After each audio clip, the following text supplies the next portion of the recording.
Hello, and welcome back to Metrofone. Now today on the menu we've got the wonderful Samsung S5 Neo. I spent a lot of time with this phone, we've grown very close in our time together, but I should be able to hopefully give you a really good, honest impression about it, so let's jump right in. Now unless you have the Force, chances are you're gonna have to hold your phone with your hands, so it's important to know what's it feel like to use. And truth is, I wasn't a huge fan of the grippy perforated back. But I've got used to it. I mean, I'm quite clumsy, so I drop my phone a lot, so it's useful there.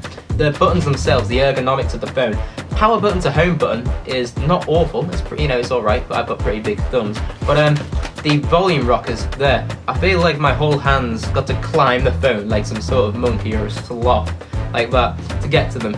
But other than that, I mean, it's not really that much of an issue unless you plan on pressing all the buttons on your phone at once, like this. Maybe you're playing the flute. No, it doesn't. Oh, I feel awful for doing that. It feels so. Oh my god. This one is really good. It's a Super AMOLED capacitive touchscreen. I find it hard to articulate that, but it's the same that we see on the S6. So it shows that again with this phone, you're getting A-tier value on a B-tier phone. It's amazing, and the color is really good. It's when you're watching videos and viewing photos, it's genuinely a pleasure to do. Because on some poorer quality screens, it can be quite strenuous almost. It feels like a job because you've got to do so much decoding. How do I decode this 1 pixel's worth of quality? But no, here, it's there, it's given to you, and it's beautiful. And the friction is really consistent too. That's my #1 rule in life. When I wake up in the morning, I say, I want my friction to be consistent today. And this phone ticks that box. I love it. It doesn't change in hot and cold temperatures, which it can do on some other phones. So there we are. Friction consistency, that's great. I love it.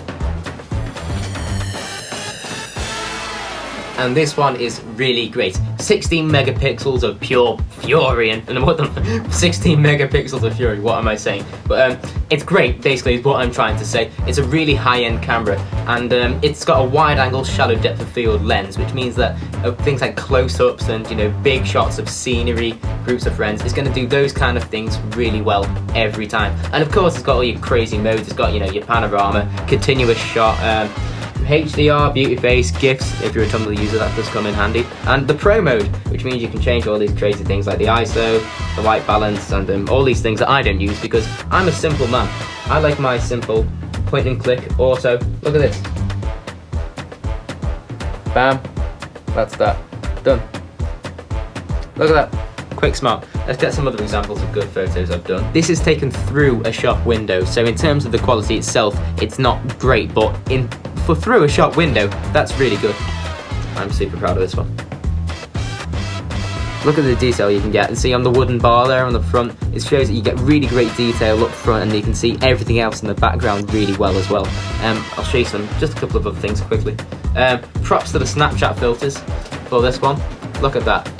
It's great. So it's showing that I'm not just saying good things about this because, why not go and buy our phones? No, the truth is it actually does walk the walk as well. It's really good. And the selfie camera actually before it is really good. It's 5 megapixels on the front, so that's pretty good for a selfie camera, for a tiny camera that got fit in the corner of their phone just above the screen. That is really great.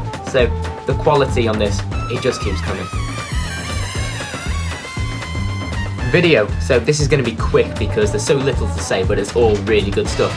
Rear camera shoots 1080p at 30 FPS, which is really great. That's HD. But funny thing is, the front camera does as well. Front camera you can get out of this little thing 1080p at 30 FPS. I think that's really quite great. Here's a couple of videos I've done. There we go. Beforehand, you can see a little bit more there. See, bright in the background, it picks it up all really well. Some graffiti there. Look at that. The quality on this vandalism is truly amazing. It's waterproof, it's got a heart rate and stress monitor, a step tracker, and it's 100% microwavable. Microwavable means it's a joke. It's a joke. No, don't go and microwave your phone. That's a joke, okay? I don't want to be held responsible for all of you people who think it's a bright idea to go and microwave your phone.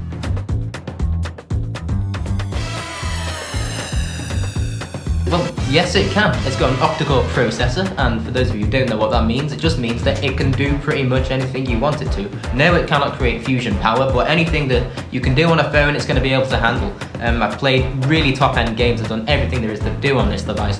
Never really once faced any issues, so It's pretty good.